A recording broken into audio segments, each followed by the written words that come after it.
Dharmapuri MLA Congress party Jagtial జిల్లా అధ్యక్షుడు అడ్లూరి లక్ష్మణ్కు మంత్రి పదవి వరించింది.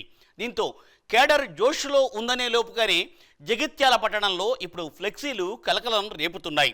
తాజా మాజీ ఎమ్మెల్సీ వర్సెస్ ఎమ్మెల్యే వర్గీయులు పోటాపోటీ ఫ్లెక్సీలతో తామే ఒరిజినల్ కాంగ్రెస్ అని కొటేషన్స్ రాయించారు.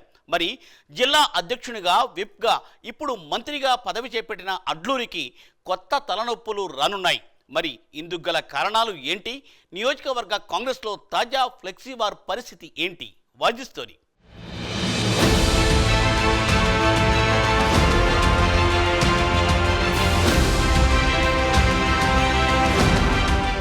జగిత్యాలలో మాజీ మంత్రి జీవన్ రెడ్డి వర్గానికి చెందిన లీడర్లు ఏర్పాటు చేసిన ఫ్లెక్సీలు చర్చనీయాంశంగా మారాయి. టీపీసీసీ ప్రచార కమిటీ స్టేట్ ఎగ్జిక్యూటివ్ మెంబర్ పేరుతో జగిత్యాలలోని ప్రధాన కూడళ్లలో ఒరిజినల్ కాంగ్రెస్ అంటూ ఫ్లెక్సీలు ఏర్పాటు చేశారు. మొదటి నుండి కాంగ్రెస్ పార్టీ నాయకులు తామే అని, వలస లీడర్లం కాదని అర్థం వచ్చేలా పరోక్షంగా ఎమ్మెల్యే సంజయ్ కుమార్ను టార్గెట్ చేస్తూ కట్టిన ఫ్లెక్సీలు కాంగ్రెస్లో మరింత హీట్ పెంచాయి. వాస్తవానికి జగిత్యాల నియోజకవర్గం నుండి బీఆర్ఎస్ తరపున ఎమ్మెల్యేగా సంజయ్ కుమార్ గెలిచారు. అనంతరం కాంగ్రెస్లో చేరారు. ఇక అప్పటి నుంచి నియోజకవర్గంలో కాంగ్రెస్ పార్టీ రెండు గ్రూపులుగా మారింది. అయితే 40 ఏళ్లకు పైగా సుదీర్ఘ అనుభవం ఉండి సంజయ్ చేతిలో ఓడిన తాజా మాజీ ఎమ్మెల్సీ, కాంగ్రెస్ అడ్వైజరీ కమిటీ సభ్యుడు జీవన్ రెడ్డికి మధ్య ప్రత్యక్ష యుద్ధం గత కొన్ని నెలలుగా జరుగుతోంది.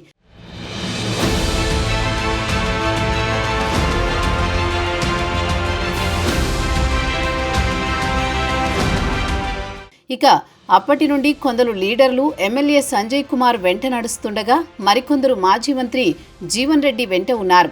సంజయ్ చేరికను మొదటి నుంచి జీవన్ రెడ్డి విభేదిస్తూ రావడంతో ఈ ఇద్దరి లీడర్ల మధ్య పొలిటికల్ వార్ నడుస్తోంది. దీంతో ఈ ఇద్దరు లీడర్ల అనుచరులు సైతం మేమంటే మేమే అసలైన కాంగ్రెస్ నాయకులమంటూ వాదిస్తూ వస్తున్నారు.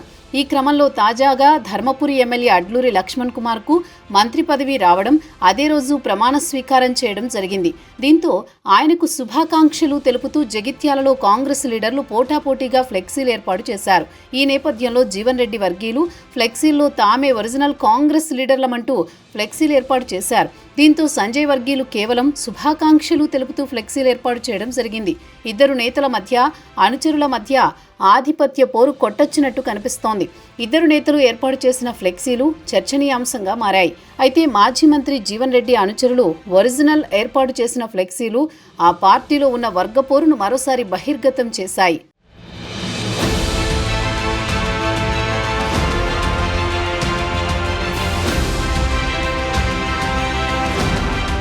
మరోవైపు జగిత్యాల మున్సిపాలిటీలో వార్డులు పునర్విభజిస్తూ రాష్ట్ర ప్రభుత్వం గెజిట్ నోటిఫికేషన్ విడుదల చేసింది. అయితే ఇందుకు మాజీ ఎమ్మెల్సీ జీవన్ రెడ్డి తీవ్ర అభ్యంతరం వ్యక్తం చేస్తూ జగిత్యాల మున్సిపల్ కమిషనర్కు వినతి పత్రం సమర్పించారు.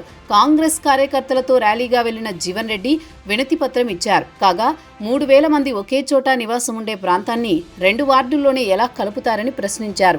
భార్యాభర్తలు కలిస్తే 6000 వరకు ఉంటారని, ఇది విరుద్ధమని వ్యాఖ్యానించారు. జీవన్ రెడ్డి ప్రభుత్వ గెజిట్ను వ్యతిరేకించడం సైతం జిల్లాలో కలకలం రేపుతోంది.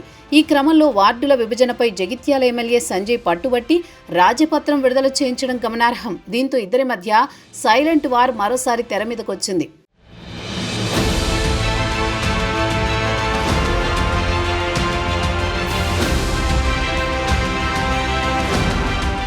ఇదిలా ఉంటే మంత్రి అడ్లూరి లక్ష్మణ్ కుమార్కు మంత్రిగా మరింత బాధ్యత పెరగ్గా అడకత్తెరలో పోకచెక్కల ఆయన పరిస్థితి తయారైంది. ఇప్పటికే విప్గా, జిల్లా కాంగ్రెస్ అధ్యక్షునిగా ఇద్దరి మధ్య ఇంటర్నల్ వార్తో సతమతమవుతున్నారు. ఈ క్రమంలోనే అడ్లూరికి మంత్రి హోదాలో రాష్ట్ర వ్యాప్తంగా జిల్లాకు కీలకంగా వ్యవహరించబోతున్నారు. అయితే జీవన్ రెడ్డిని గురువుగా భావించే అడ్లూరి ఇప్పుడు ఎమ్మెల్యేకు అనుకూలంగా వ్యవహరిస్తారా? పచ్చగడ్డి వేస్తే భగ్గుమనే చందంగా జీవన్ రెడ్డి, సంజయ్ మధ్య వార్ కొనసాగుతుండగా ఇద్దరినీ సముదాయించి సమన్యాయం చేస్తారా అన్న చర్చ జిల్లా వ్యాప్తంగా కొనసాగుతోంది. గత 16 నెలలుగా ఇద్దరి మధ్య కోల్డ్ వార్తో నియోజకవర్గ నామినేటెడ్ పోస్టులు ఎవరికి దక్కనున్నాయి? వీళ్ల మధ్య యుద్ధానికి ఎప్పుడు తెరపడుతుంది? జగిత్యాల కాంగ్రెస్లో ఉన్న వర్గపోరుకు మంత్రి అడ్లూరి ఏ విధంగా చెక్ పెడతారో చూడాల్సి ఉంది.